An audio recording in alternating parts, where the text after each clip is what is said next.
I lost a bit of my reading mojo in April, but I have a stack of books next to me that I am so excited about, and I think May is going to be a great reading month. Stay tuned. I'm going to share my pile of possibilities for May.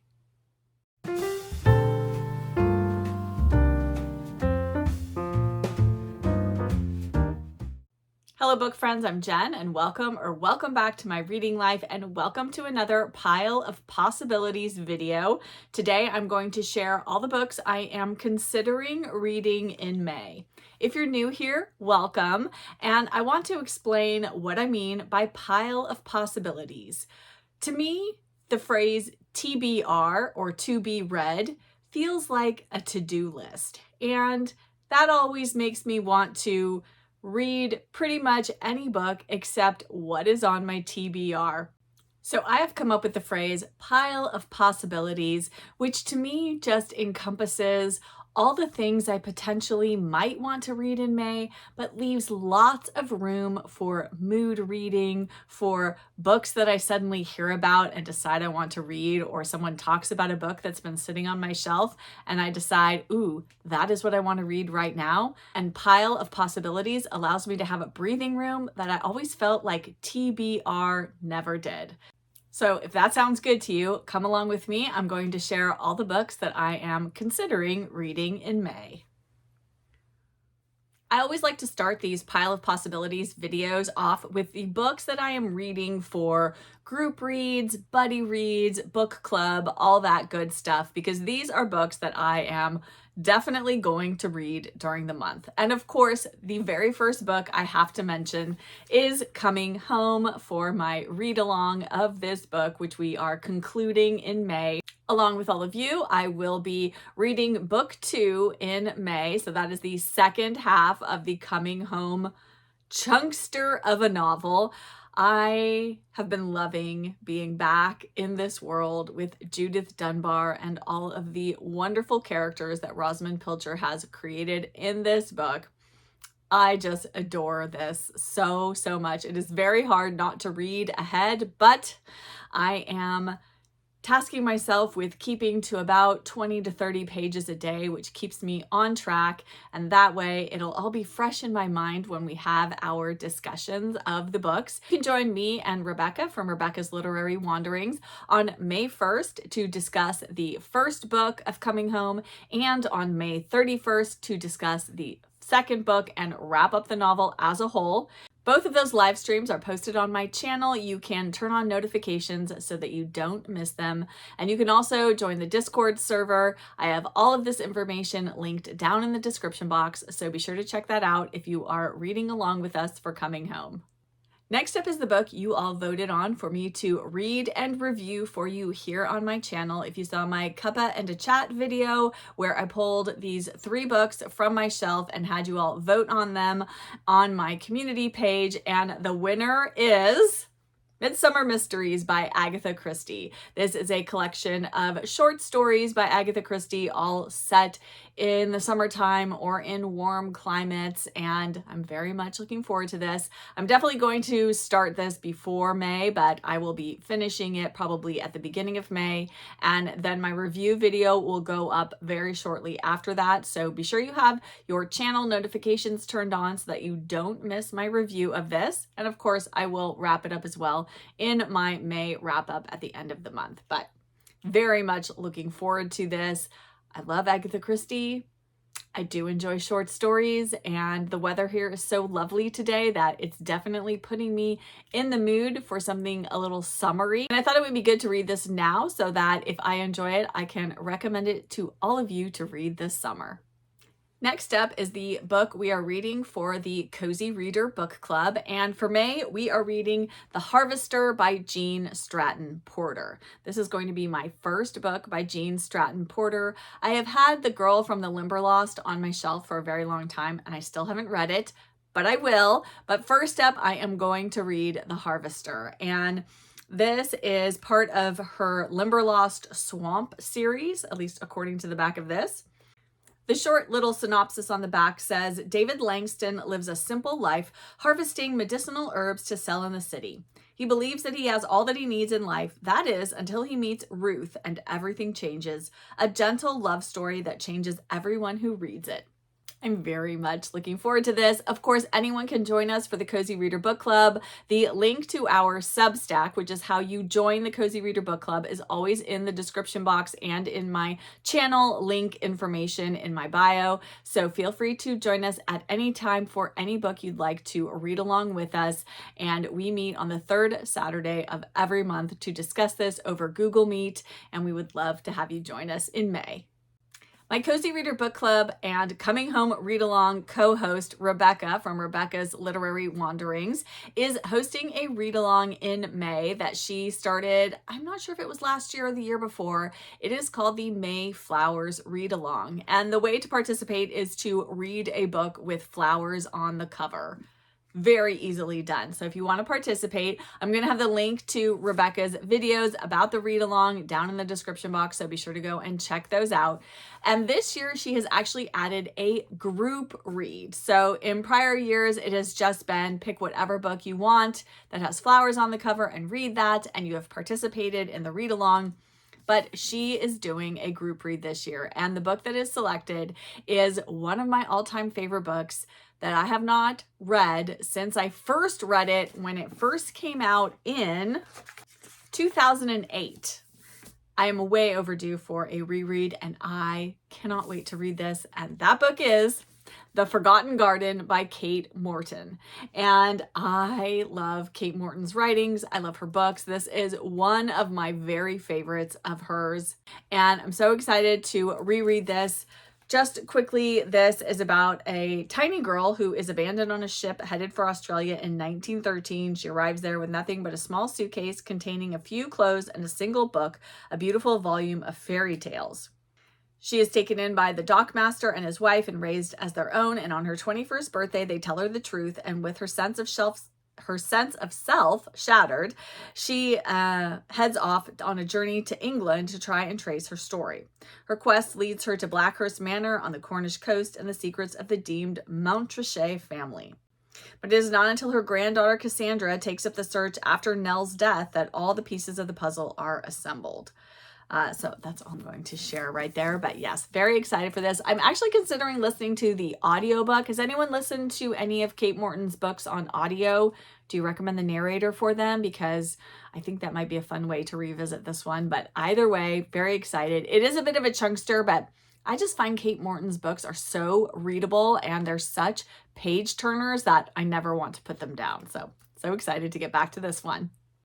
I am part of a group on Instagram that is reading D.E. Stevenson novels together, and our book for May is 5 Windows. So that will be my D.E. Stevenson read for May. Also my Dean Street Press Furrowed Middlebrow book for May, which I want to have one of these on my pile of possibilities every month. So this is the one for May. And this says, life is like looking out of a lot of different windows. So says Malcolm, shepherd and boyhood friend of David Kirk, and the words linger in David's mind as he reflects on his life so far. He recalls the window of his parents' home in rural Scotland, where he acquires the moral code which will guide him and begins to realize his flair for writing. There's the window of his uncle's house in Edinburgh, where he attends school, and the rather dingy window of a boarding house in London, where he learns the darker side of life while beginning his work life. A much brighter fourth window over a London bookshop, dramatically shifts David's direction, and a fifth window, well, you'll need to read the book to find out about that one. That sounds lovely. There's a bookshop involved, so I am here for it. And this reminds me a little bit of 4 Gardens by Marjorie Sharp, which sort of follows this woman, our main character, through these 4 different gardens that she has or are part of her life at different stages. And so I like this idea of like journeying through life and reflecting on it through some physical object. So very much looking forward to this one. And then the final book that I'm reading along with some friends is Anne by Constance Fenimore Woolson. And I'm reading this with my Gilded Age buddy read group. Constance Fenimore Woolson is a relatively unknown and very much underrated writer of the Gilded Age. She is a contemporary of Henry James and Edith Wharton, and we read one of her short story / novellas called Miss Grief last year, and we all just loved it. It was wonderful. We've been wanting to read more by her, and so this month we are planning to read Anne. And Anne is about a young woman named Anne who lives on Mackinac Island, which I believe is that Michigan's Upper Peninsula? I think so. I believe that's where it is. And she heads off to the northeastern part of the United States, and we are following her.